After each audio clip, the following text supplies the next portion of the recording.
some kind. Hope that I would find myself a good time. Before I'm through and the night is done, man, I'm gonna have fun. Ain't gonna hurt nobody. Just dancing, y'all. Ain't gonna hurt nobody. Out there on the floor. Ain't gonna hurt nobody. Just dancing, baby. Ain't gonna hurt nobody.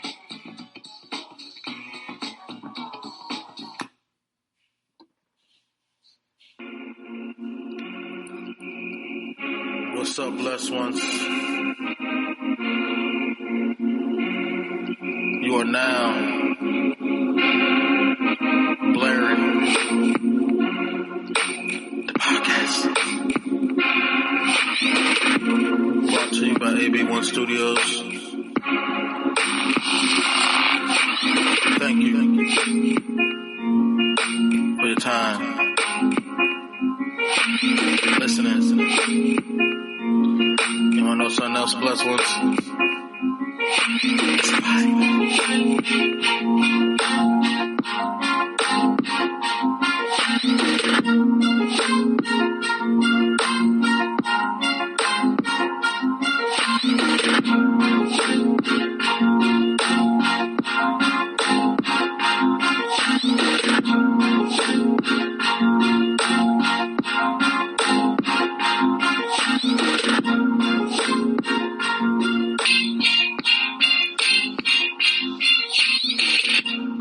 So, I'm a little late, but I already said happy birthday, hip hop. I already made my playlist. What you just heard was something that I was first introduced to hip hop with Kid and Play, along with other artists such as LL Cool J, Ice Cube. You know, and I told this story many times, so I'm not going to be long with it, but hip hop turned 50, August 11th. And my thing is that although you have to respect those that come before you, you can never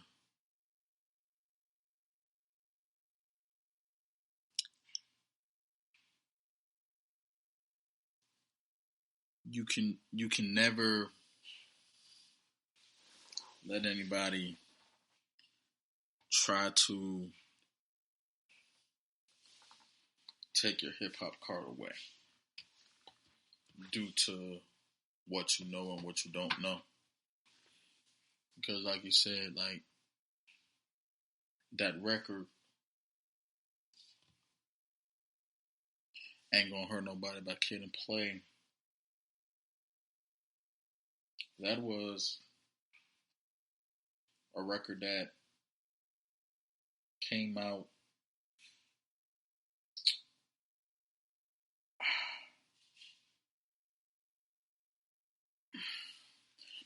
like in the late 80s or the early 90s. You know, but you know, that was on House Party, or there's a House Party 2? House Party 2, yes. So, you know, hip hop has many layers to it. You know, beatbox, D-boy, graffiti, MC and DJing. And if you know the history of it, then you know that's great. And there are some who don't. Some who sees it as a way out. I think because of what the pioneers done, like the LLs, like the Run DMCs, like the you know, Grandmaster, Rakims, and all that. What they paid for the Yachties, for the Dirks, for the Drakes, what they paid for them to do, it kind of gave them the opportunity to bring more eyes to the culture. And the reason why, if you go to my Apple Music, if you have Apple, just put in blaring that hip hop. I'll leave the link in the message. But I put in, you know, we all have a list, and I know this list, like, there's lists, like, there's going to be lists forever. And like it or not,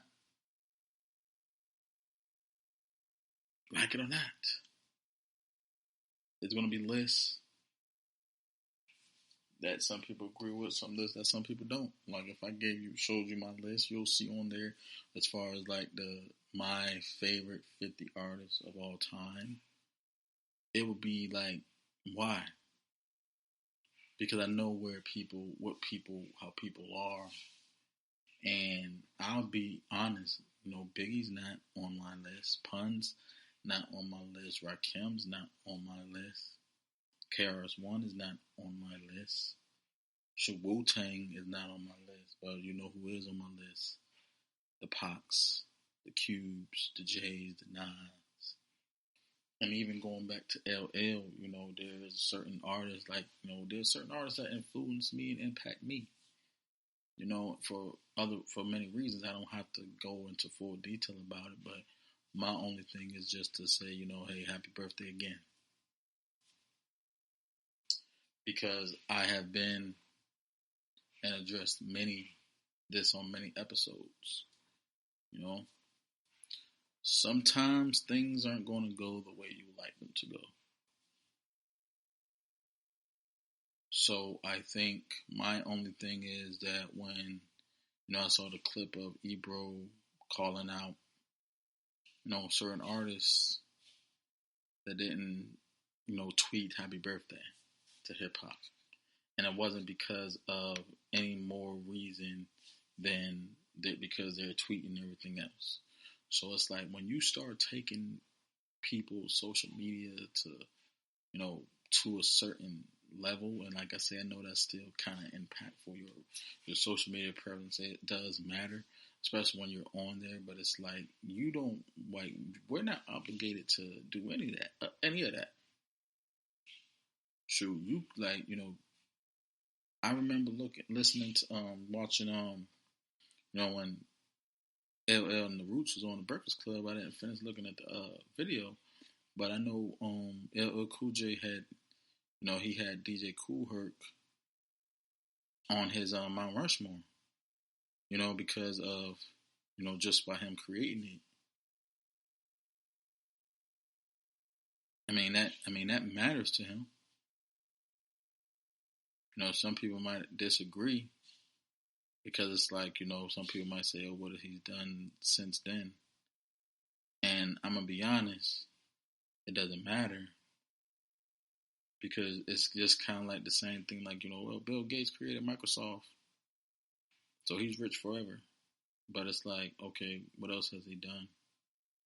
You know, sometimes the idea man gets overlooked because they didn't maybe put out enough work or present enough content. But that blueprint makes a difference. That's why Jay-Z is one of the biggest, if not biggest, number one artist, rapper of all time. He got 3 albums named called The Blueprint. But, you know, not to stay on that too long, because there was something else I wanted to point out. And y'all know me.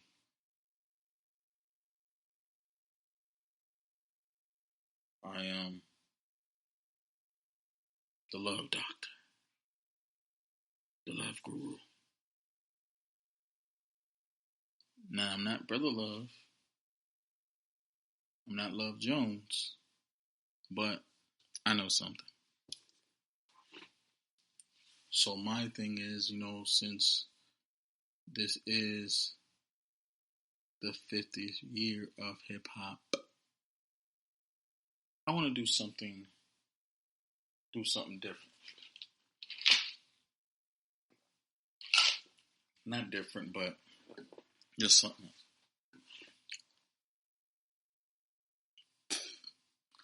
I want, for those of you listening, I want y'all to put your Mount Rushmore of partners. You don't have to share it with me, but just examine. Examine yourself, examine your relationships, and saying, okay, hey, out of all the relationships I've been in my life, what are the major four?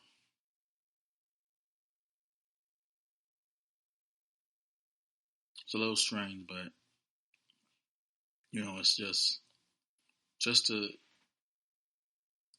just to kind of challenge yourself as far as being different from what people expect you to do. Because people will expect you to agree with them, paid in full, rent free, all that. Whether it's like dealing with dating people in the age range, dealing with, whether you're tasting music, how you dress. There's always going to be somebody opposing. There's going to be a group of people that's opposed, and then there's going to be people that support. So find your village. Find your village. I encourage that all the time. Is finding your village. Because like my last episode, it's like there's going to be those people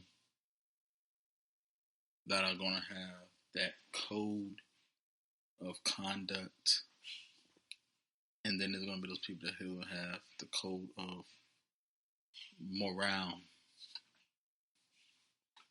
And my thing is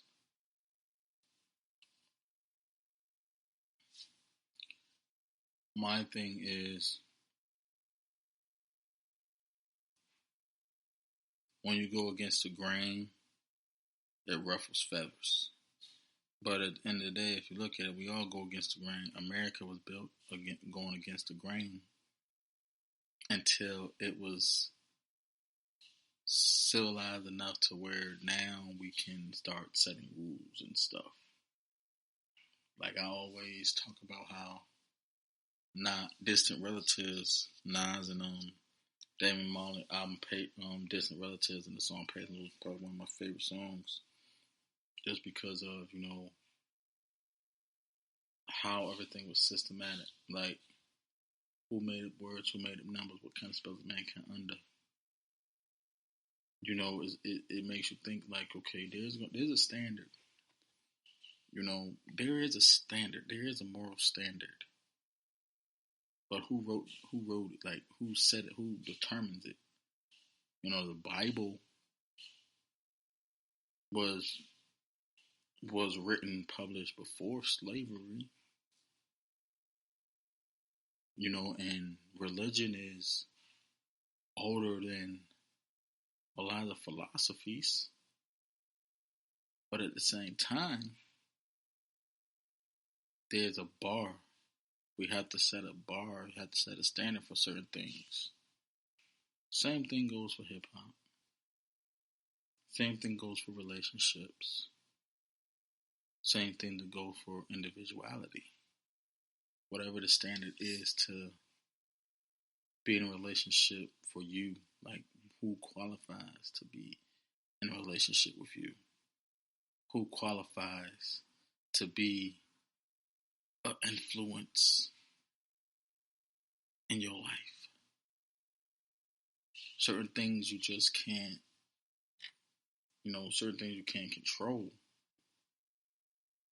But then there's other things you can control.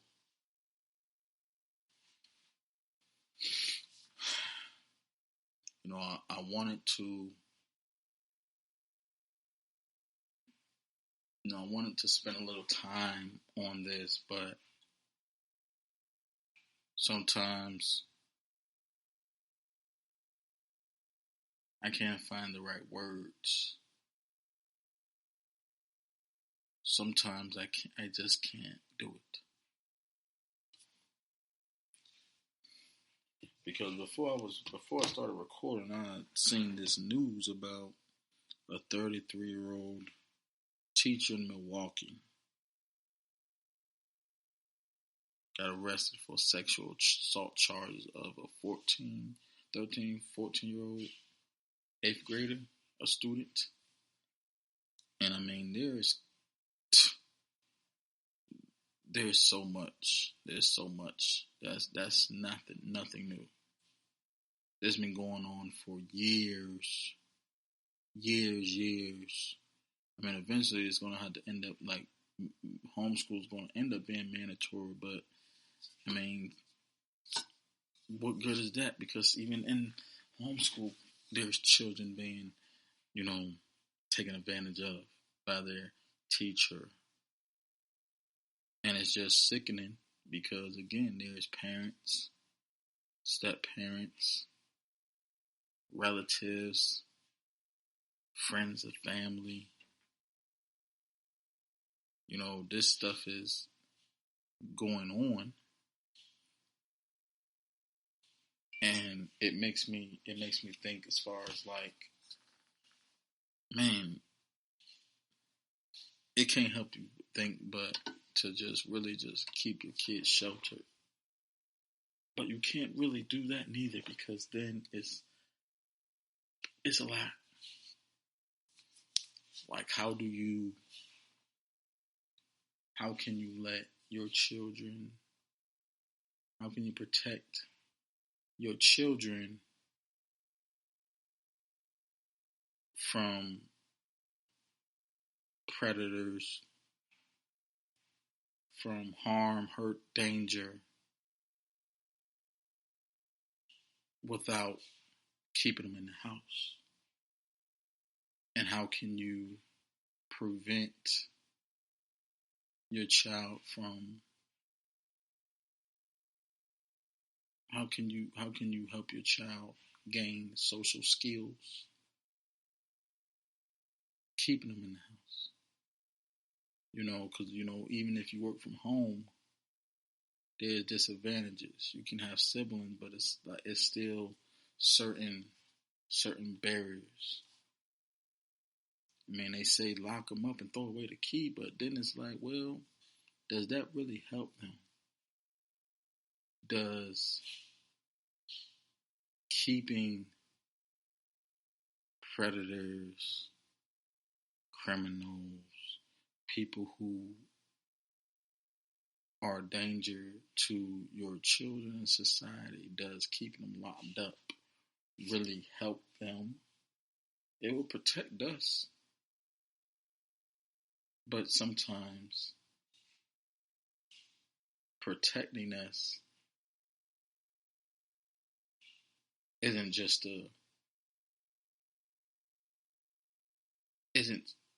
enough. In a perfect world,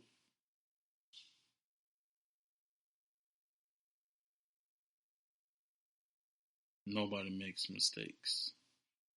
In a perfect world, everything is righteous. In a perfect world, there are no there are no standards, but this isn't a perfect world. Life is what you make it. However, you still have to be able to be within the confines and the lines of the law in your country. See, the thing about the difference between law and feelings is sometimes sometimes feelings isn't gonna be logic. Law might not always be logic, but law is necessary for certain instances. But you have to make some decisions.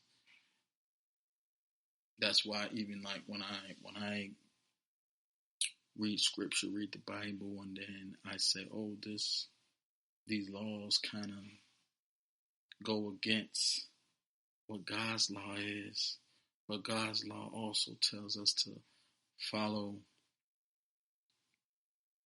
govern law, because even if we don't like it, it's there for a reason. Imagine if we didn't have any laws.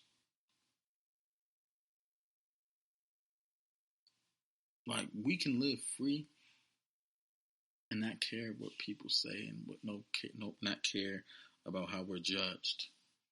But at the same time, we do have those standards. Like, there's always something, like, everybody has different codes. Like, oh, some people have codes where it's like, hey, you can't talk to my friend. Everybody has codes like, oh, you can't talk to, this person. You can't do that. You can't do this. Based on what you feel is right. See, there's laws. There's laws to, protect the young. There's laws to enforce people who are, going against the children or taking advantage of children. And even if you're not taking advantage of children, you're still kind of accepting, because I'm not one of those people who will say this person deserves life, or this person is too young to know what love is and stuff. I'm not one of those people. But there's a reason I do support enforcing sexual assault. Forget the age of consent.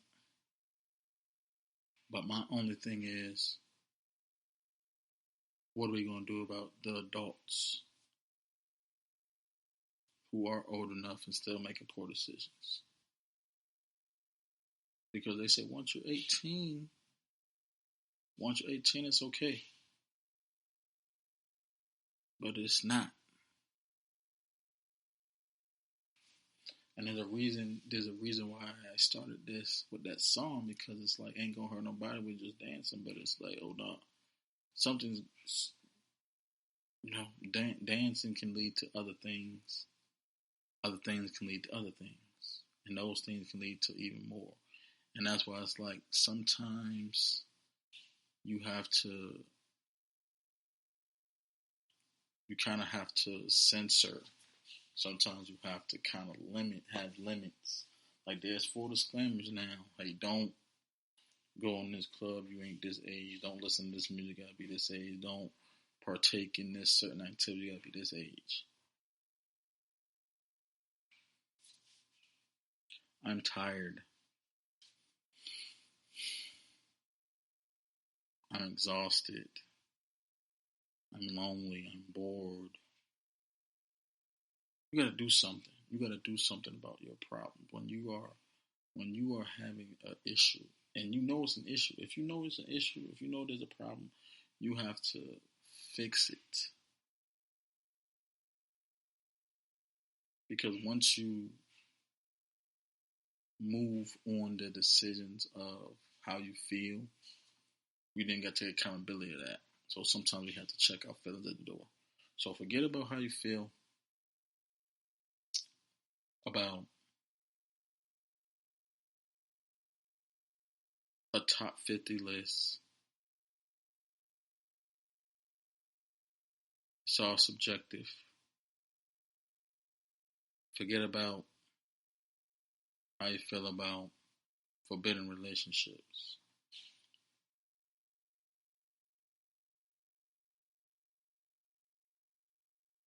Just because it's the law, just because it's legal, don't make it right.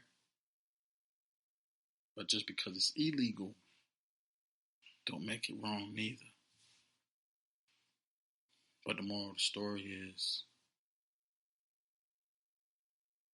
check your heart.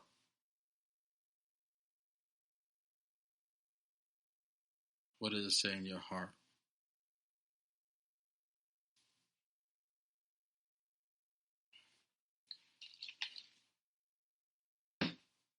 This is Blair, your cancer care bear, and as always, stay safe, stay positive, productive, and positive. I approve this message. Doesn't matter if you do or not.